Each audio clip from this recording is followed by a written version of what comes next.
Bienvenidos a una nueva edición de Quédate en Casa, esta vez estrenando podcast, gracias al amigo Alejandro Valle Leal, nuestro comentarista de cine, que justamente a raíz de una pérdida, entre comillas, durante la semana de Jacobo Lansner, un dramaturgo que escribió la obra teatral de Esperando la carroza, nos motivó a hacer esta breve charla para recordar un poco acerca de la película, de quién fue el director.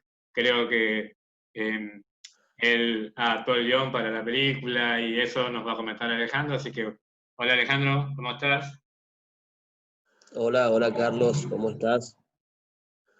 Y bueno, la información la sabe el entendido. Así que Bueno, desarrollada, diría. muchísimas gracias. Muchísimas gracias, gracias por lo de comentarista de cine y gracias por lo de entendido. Y Y bueno, gracias por el aporte. como bien dijiste, este es un episodio, si se quiere, que voy a tratar de colaborar en agregar alguna información interesante, que decía que es un episodio que surge a raíz de, bueno, el fallecimiento del autor Jacobo Lansner, que falleció este pasado lunes 10 de agosto y que de alguna manera nos deja esta pieza cinematográfica de la que vamos a charlar hoy un poco, que los argentinos creo que ya conocemos de manera bastante profunda, que es la película Esperando la carroza. Antes de hablar de eso, yo creo que es pertinente hablar un poco de lo que fue el autor y más adelante de lo que fue el director, Alejandro Doria, que se encargó de filmar y de narrar esta película de una manera bastante sutil, pero a la vez bastante brutal y creo que hasta cruel con algunas costumbres que hasta hoy en día tenemos los argentinos. Creo que es un reflejo bastante Fiel. exacto de lo que es el argentino, no diría yo la sociedad argentina, sino que diría el argentino promedio, incluyéndonos, tiene Exacto. bastante de estos personajes que vemos desfilar durante estos 90 y pico de minutos que dura el metraje. Si me permite, voy a hablar cortito sobre lo que fue Jacobo Lanzinger, una biografía bastante corta, casi fugaz, te diría, para que se Ujú. entienda un poco mejor cómo es que llegó a desarrollar el libreto y el guión de esta pieza cinematográfica. Escuchamos, por Y hay supuesto. que remontarse a donde nació, porque en realidad, si bien era bastante rioplatense, Jacobo había nacido en Rumania en el año 1927 y una migración familiar lo llevó a la República Oriental del Uruguay desde muy chico. Y ahí empezó a desarrollar un oficio de escritor que se dividía entre Capital Federal y la ciudad de Montevideo. Así que ese oficio de escritor lo empezó a desarrollar en ambas orillas del Río de la Plata. Esperando la carroza se estrenó como una pieza teatral en el año 1962 en la capital uruguaya, bajo la órbita de lo que fue la Comedia Nacional. Y su texto teatral seguramente haya sido el más recordado. En una de las visitas que tenía o que tuvo Jacobo acá al territorio argentino, se topó con Alejandro Doria, que era un director que venía desarrollando un lenguaje cinematográfico bastante específico dentro de la bolsa, si se quiere, o la cartera de directores argentinos de esa época, y se topó con este guión que se podría leer hoy en día como un acontecimiento social, si voy a una Ujú. definición bastante exacta y casi te diría apresurada, pero que se pudo leer en su momento como un acontecimiento social, un fenómeno que se fue heredando de generación en generación, porque hoy en día uno le pregunta a un adolescente de 15, 16 años alguna frase inmortal de la película y la sabe, y por supuesto si se lo pregunta a una persona mayor de 65, 70 años, también la sabe. Así que cuando el rodaje empezó, allá por marzo del año 1985, se fue llenando de anécdotas que continúan siendo recordadas hasta el día de la fecha. Y además de eso, muchos de sus diálogos pasaron a la posteridad. Como por ejemplo esto de que qué miseria, che, qué miseria. ¿Sabés lo que tenían para comer? El de las empanadas, ¿no? Ese diálogo, como decía, inmortal de Luis Brandoni, Inmortal, eterno. cuando subía exactamente al auto de uno de sus cuñados con una empanada en la mano y alegaba que le partieron el alma, cuando en realidad eso era un contraste brutal sobre lo que estaba pasando, porque el tipo, aparte de que tenía poco para comer, se traía una de las empanadas Manoteó para una. comerse en el camino. O sea que exactamente el contraste era terrible. Hace un rato decía que si bien había estas especies de reflexiones sociales, creo que Doria trató de ponerlo de una manera a veces sutil y a veces bastante cruel, porque si bien fue tomado con humor, yo creo que si uno lo analiza, como te decía hace un rato, como un fenómeno social, estas cosas yo creo que estos personajes siguen estando, casi que te diría, en la genética del Sí, argentino. potenciados. Así que no solo potenciado, por supuesto, por un montón de cosas, ¿no?, que después podemos Exactamente. debatir. Entonces, lo que sucede, y acá me meto un poco en lo que es la sinopsis sin tratar de entrar en el famoso spoiler.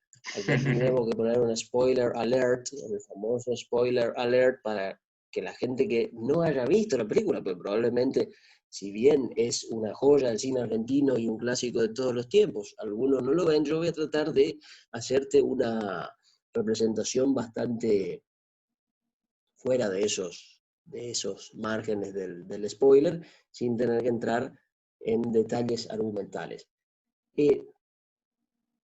¿Cómo nace esta historia o cómo se empieza a mover el motor de esta historia? Un malentendido hace suponer la desaparición primero y la muerte después de Mamá Cora, interpretada en este caso por Antonio Gasalla, que es un personaje que él llevó a lo largo de los años por programas de televisión, por obras teatrales, por otras películas incluso, y lo interpreta acá. Acá interpreta y de alguna manera le da nacimiento a este personaje suyo que es Mamá Cora.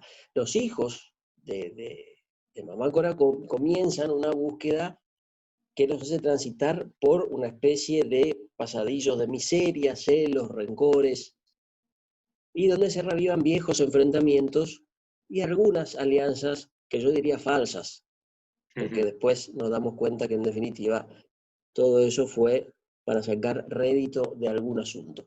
Acá se ponen en escena las diferencias de clases, además, en una sociedad que aún sufría las consecuencias de la dictadura, porque si enmarcamos, y como recién te decía, que se empezó a filmar en abril del año 85, estrenándose en mayo de ese mismo año, todavía las secuelas de esa Sí, parte oscura de patentes. nuestra historia estaban ahí a la orden del día. Así que claro, ahí se deja al descubierto además una cuestión que se puntualiza a lo largo de todo el metraje y que es el olvido en el que son sumergidos nuestros abuelos. Por momentos, igualmente, la familia también muestra cariño, amor y una especie de camaradería que lo termina resolviendo todo de una cuestión casi que te diría feliz. Quiere llegar, en este caso, y esto es una opinión personal, la película, hacia el puerto oscilante del final feliz, como digo yo, porque es una cosa que va y viene, nunca se termina de resolver del todo, pero esta es la cuestión que mueve el motor de la historia de Esperando la carroza. Así que yo creo que lo que hace Alejandro Doria con este clásico del cine grotesco rioplatense es decir un montón de cosas sobre los argentinos que otras películas creo que, no voy a decir que fracasan en ese intento, pero no llegan al nivel en que lo ha hecho este Sí, director. tal cual. Y Casi se además me podría parece, decir. Carlos, que 35 años después todavía sigue siendo vigente por lo que Exacto. retrata.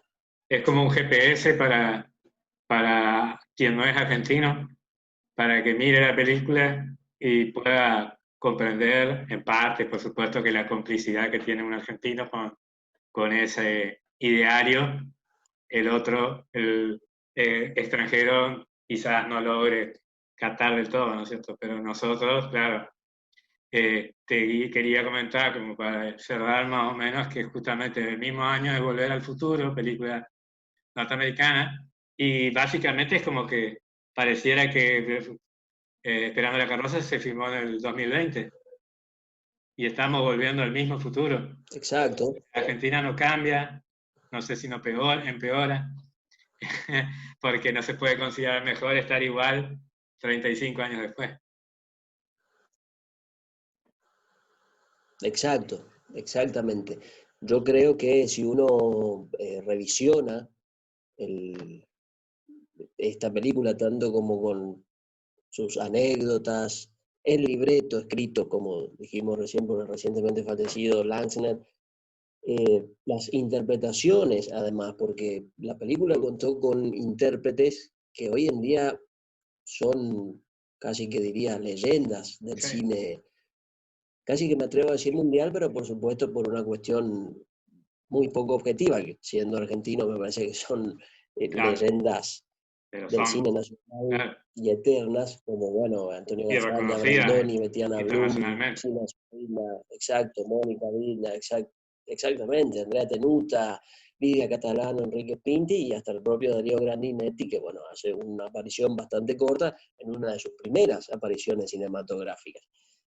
Entonces, más allá de la historia y todo lo que supuso ese tratamiento social que le dio Doria y los intérpretes, me parece que lo que habría que tener en cuenta, como bien dijiste recién, es que es una obra atemporal, Sí, tanto en el 85 como ahora en el 2020, como lo fue en los 90 y como probablemente seguirá haciéndolo. sí, La pregunta que va a quedar, creo yo, en el aire es que si eso vamos a seguir siendo siempre esta mezcla de emociones, de criterios, a veces de doble moral también, que tenemos, ya creo yo, en nuestra sangre. Creo que la película también se mete por esos lugares, según mi opinión. sí, cuando arrancaste yo te dije que se ha potenciado, ¿no? Como para redondear lo que decís, ¿no? Es decir, tal cual, y por eso da la impresión de ser Volver al Futuro versión argentina, y todo lo argento parece ser así. Eh, Vamos hacia adelante, pero miramos para atrás y parece que es lo mismo.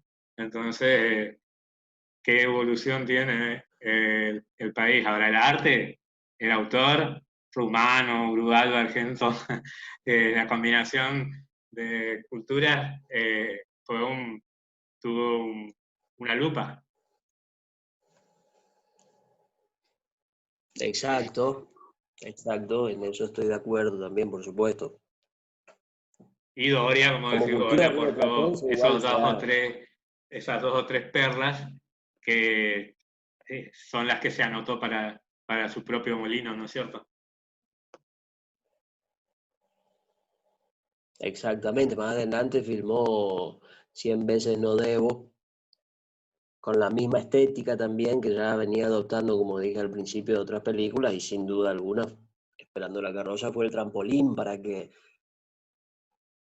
Y eso experimente un podríamos poco más por meternos, ¿no es esos cierto?, rumbos para europeos. nuestras próximas charlas, eh, internalizarnos en el cine nacional y hablar un poco de estos géneros, la continuación y la herencia que deja entonces Esperando la carroza. También hubo una segunda parte bastante criticada, ¿no es cierto?, que la podemos dejar para una próxima Sí, charla, porque no está en la misma estatura por historia y por contenido tampoco, ¿no? exactamente, exacto, es así.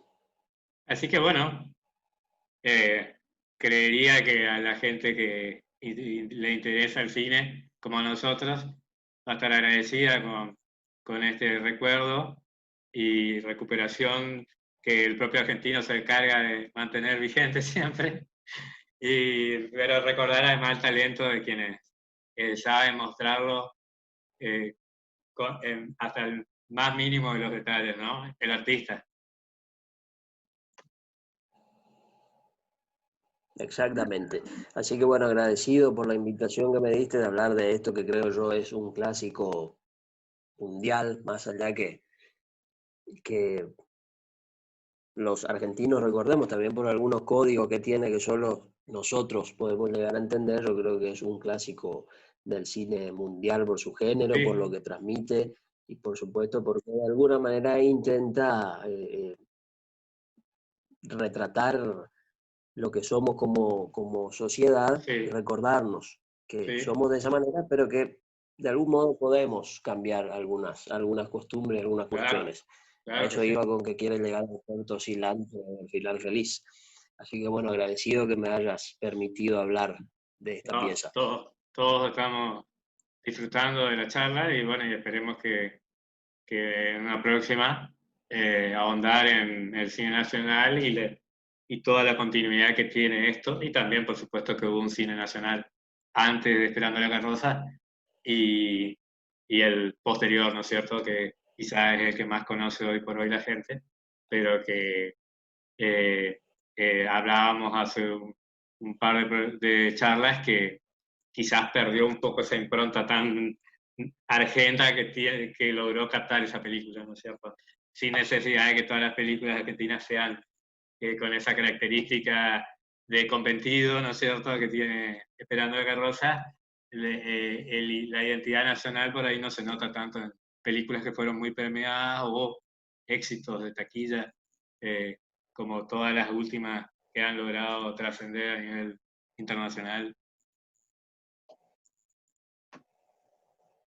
Exacto, exactamente. Sí, sí. Bueno, con eso cerramos, ¿no es cierto? Y bueno, muchas gracias Alejandro, como siempre. Estos diálogos que Por son favor, gracias a vos por un poco invitarme. por placer y otro poco por la amistad que siempre es el valor que capaz que Esperando la Carroza nos legó. Un abrazo y quédate en casa. Claro. Hasta la Bueno, próxima. y saludos a todos. Muchas gracias. Chao.